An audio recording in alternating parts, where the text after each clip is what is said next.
word up, walls down Christian Church. 1 Samuel chapter 30. 1 Samuel chapter 30. And I'll be reading from the New Living Translation. Praise God. 1 Samuel chapter 30. And I'm going to read from verses 1 through 6. Actually stand still. Oh, some of y'all know what to do. Know what to do. That's right. Stand up and give God reverence. I'm telling you, man. If you got a seed planted in the ground, you watch how it grows. It's going to be watered and just built to just be beautiful. Praise God. Oh, praise God. I'm going to start reading. 3 days later, when David and his men arrived home at the town of Ziklag, they found that the Amalekites had made a raid into the Negev and Ziklag. They had crushed Ziklag and burned it to the ground. They had carried off the women and children, everyone else, but without killing anyone. When David and his men saw the ruins and realized what had happened to their families, they wept until they could weep no more. David's 2 wives, the widows of Nabal from Carmel, were among those captured. David had 2 wives. He was a good dude. David was now in great danger because all his men were very bitter about losing their sons and daughters. And they began to talk of stoning him. But David found strength in the Lord his God. If you read it in the King James Version, it says, but David encouraged himself in the Lord his God. May the Lord add a blessing in reading of his holy word. You may be seated. Wow, praise God. Our topic this morning is encourage yourself. Encourage yourself. That's really something to think about what we're going through right now with this pandemic, and things are opening up because government says this and government says that, and you can go to the beaches, which you won't go today because of the rain, but it's been just how God is still God. See, God doesn't change. The government changes one day, they say you can do this, the next day you can't do this, you can't do that. You know, we have it in our little group here right now because we have people that we don't, that's part of the church that can't come because of the age and all this, and little children, and so we just kind of maintain it. This is the main thing for, I don't want to give church up. I don't want to stay in my house and say, well, I'm going to Zoom, which a lot of people do, which is good. But we can come here, we got the building, we can do that. We can come here and Zoom. But encourage yourself. Encourage yourself. A lot of things you have to do to encourage yourself, because what's going on around us today, it's really something. So our main character in what I just read this morning, our main character in chapter 30, we're going to be about David. David. When we think of David, he was a sheep herder, shepherd. He was a poet. He was a giant killer. He was a king. And he was the ancestor of Jesus. That's David. That's David. You know, when he had all these beautiful things about him, he was so good, you know, we thought. But in short, he was one of the greatest men in the Old Testament. He was also a betrayer. He was a liar. He was an adulterer. He was a murderer. Now see how God can work with someone. Some of your things you did, I don't want to know what you did. I don't care. God knows. But when you were younger, or when things back years ago, what you did, God cares less. He can still use you. Amen. And that's what's so good about it. But see, when you get to the point that God can really use you, you have to learn to encourage yourself. Because sometimes your mama ain't going to encourage you. Your daddy's not going to encourage you. Your brother's not going to encourage you. Your pastor's not going to encourage you. But you have to learn to encourage yourself. Amen. Amen. That's a hard thing to do. Think about it.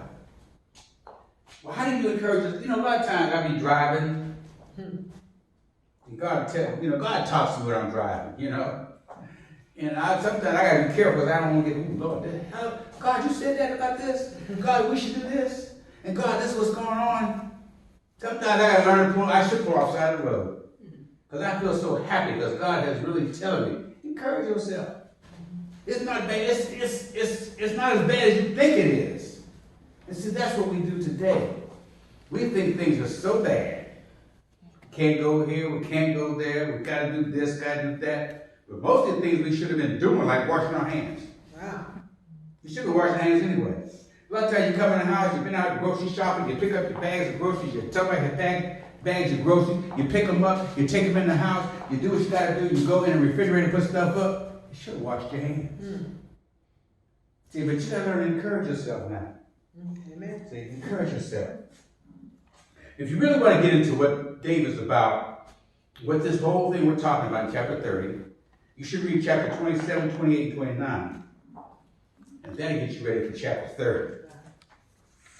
But this was a little bit about, I'll tell you about. The Philistines' army was getting prepared to fight the Amalekites with over 100,000 soldiers. Wow, that's a lot of soldiers. But the Philistine commanders were angry. What are the Hebrews doing here? And David is a servant of Saul? He didn't trust him. He said, wait a minute, now why is he here? That's like, it's funny, I think of it because when I was in Vietnam, we had Vietnamese workers that would come in and they would clear the land, and we had one guy who was an interpreter for us. Oh my gosh, it brought that back to me. He was an interpreter for us. But found out he was a Viet Cong. So what he was doing, he would come in and we loved him, oh man, how you doing? He speak English, he speak Vietnamese, and we just loved him to give him stuff and everything. But all the time he was doing that, he was marking off steps so he could bomb us, take the border. And I'm like, wow. So that's what the commanders were thinking about David at this time. Okay? But see what happened, I ain't gonna tell you what happened to him. But when they found out who he was, his life was short. He had a short life. See? So the commander said, he can't go to battle with us because he might turn on us and become our adversary. Wow. I don't want David with me. He might be my adversary. He might, when I get ready to fight, he might shoot me. That's David. So David, they treat him so bad. And they just like, get away from me. Go ahead, go on somewhere. Go in the back of the troops. So David got up early in the morning and left with his men at daylight. 3 days later, David and his men arrived home to the town of Ziklag and found that the Amalekites had made a raid into Negev and Ziklag, and they found it burned to the ground. David and his men found that the women and children had been taken captive. Faced with the tragedy of losing their families, David's soldiers began to turn against him. Even talked about killing him. They looked for someone to blame. It's always like that. Who do we blame now? I'm not a politician, but who do we blame now? Come on, we blame Trump. He's not the greatest and brightest man in the world, but anyway, we blame him. Okay? So, but that's what they did. They was like, man, they was out there, please, wait a minute, David, you had us out here. We get ready to battle, we get ready to fight. We came home, and our wives, our children was taken captive, and look at our town was burned down. David, I am gonna stone you. I'm gonna kill you. I'm gonna kill you. But David found strength in God. Yes. Hallelujah. And began looking for a solution instead of a scapegoat. Ooh, David was like, wait a minute. Good. I gotta find a solution for that. I mean, I can understand. Because they took my wife and they took my children. But I can understand how they feel. But you know what? There has to be a solution to this. Has to be a solution. So when facing problems, instead of looking for someone to blame or criticize, consider how you can help find a solution. Yeah. You can criticize, we're up and walls down right now. Thank the Holy Ghost. You might not like the way I preach. You might not like the way I take offering. You might not like the way that we give music. You might not like the way we do this and do that.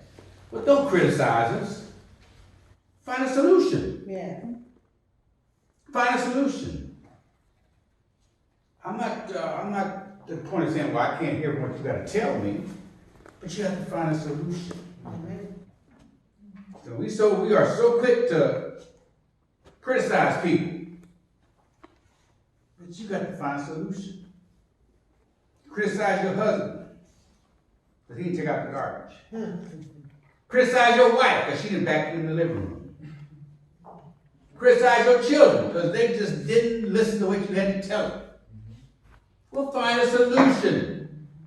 Encourage yourself. You be messing around here and you get upset. You have heart problems, you have ulcers, you have headaches. Encourage yourself. Jesus. Let God be a part of your life. Yes. How would I, I like that saying when you see the bumpers, what would Jesus do? Mm-hmm. What would you do? Mm-hmm. Zoom people, what would you do? Talk to God. Talk to God. So this morning I'm going to give you 3 areas that I think you should be thinking about when I read this. And think about what you should be doing. It's very simple. I gave you the handout. It's very simple. Encourage yourself. Remember, encourage yourself. Nobody else is going to encourage you but yourself. You'd be surprised. I mean, you could come and tell me, Pastor, you did a great job. Pastor, you did this, you did that. But I can find flaws in myself. And I say, well, you know what? I got to learn to encourage myself. Yes. Or, Pastor, you didn't do this, you didn't do that. Alan, you didn't do this, you did that. But sometimes you just get away and encourage yourself. You know? It's something. Encourage yourself. So 3 things I'm going to tell you about this morning. First one I'm going to tell you is that encourage yourself leads to support. Support. That's verses 9 and 10 in the New Translation. Support. So David and his 600 men set out. They came to the brook Bezor. But 200 of the men were too exhausted to cross the brook. So David continued to pursue with 400 men. Praise God. That shows a lot of times that people who start out with you Come on now. are only with you for a season. Come on now. So don't think, I don't get upset because somebody came here and they start working and all of a sudden, so Pastor, you know what? I gotta go. I'm not getting upset. Because you're with me for a season. Yeah. You know, a good example, we had a brother who was with us. He was just with us for a season. Mm-hmm. While he was here, he did what he could. He was helpful, he was everything. Mm-hmm. But God called him to do something else. Yeah. I didn't get upset because he was gone. You know? You can't get upset because of that. The Amalekites cruelly left a slave to die. Wow. But God used him to lead David and his men to the Amalekite camp. Okay? David and his men treated the slave very nice. Gave him food, gave him water and everything. Because people just left him. Mm-hmm. He was sickly, he didn't care. And the slave, he returned the kindness by leading David and his men to the enemy. Hello. Come on now. So you be kind to people sometimes. You might not think you are. They be kind to them. You'd be surprised what they can do for you. Amen. I'm going to give you a quick story. I think I might have told you before. When I was in Georgia, I worked at Crystals. I was a manager at Crystals. And on Friday nights, that means the cars would be around the building. This is about the best Crystals they had in Georgia. And people be out there. You know how you ever see the guys out there, they spray bottles and they wipe windows? Mm-hmm. And they would line up, man, Friday night, they'd be lined up like they coming from the club or wherever that, you know. And they'd be spraying your window, come by, you know, they spray your window, wipe your window off. So, you know, they were looking for a little tip.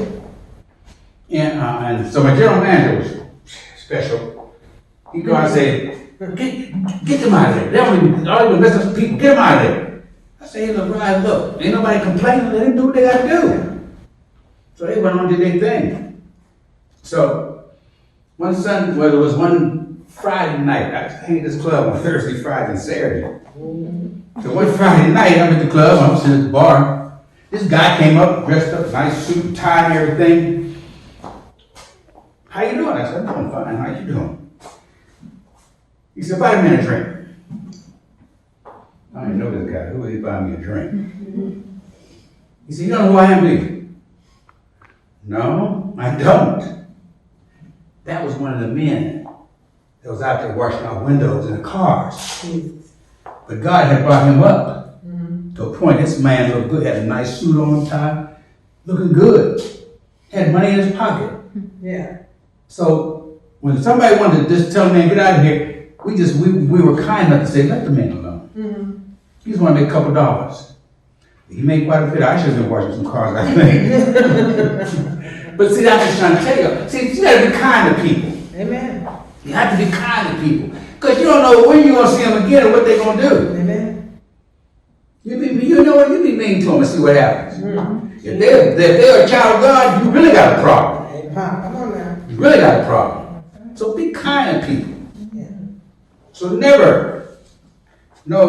never know how God will use people to help you. Amen. You never know. So that was the first thing I told you. They got support. This lady gave them support. Support. Number 2, encourage yourself leads to success. Success. First thing was support. You got support, then you got success. And that's in verses 16 to 18. So he led David to them, and they found the Amalekites spread all across the fields, eating and drinking and dancing with joy because of the vast amount of plunder they had taken from the Philistine and the land of Judah.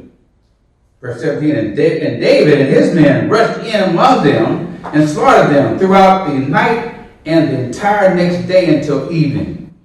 None of the Amalekites escaped except for 400 young men who fled on camels. David got back everything the Amalekites had taken, and he rescued his 2 wives. Wow. David fought all night, all day. My Lord. He rescued his 2 wives. I'm laughing about that because I can see how the man can deal with 2 wives. It's really rough to deal with one sometimes. And you deal with 2. But anyway, David did what he had to do. He got back his stuff. Yeah. A lot of stuff. You look back. Hallelujah. Thank you, Jesus. A lot of times, things that you had taken from you years back, you're going to get it back again. Come on. You're going to get it back again. And you'll probably get it more than what you had the first time. Hallelujah. And you know what? Holy Ghost, you showed me talking this morning. What's wrong with you this morning? Think about my servant Job. Hallelujah. How Job was so rich.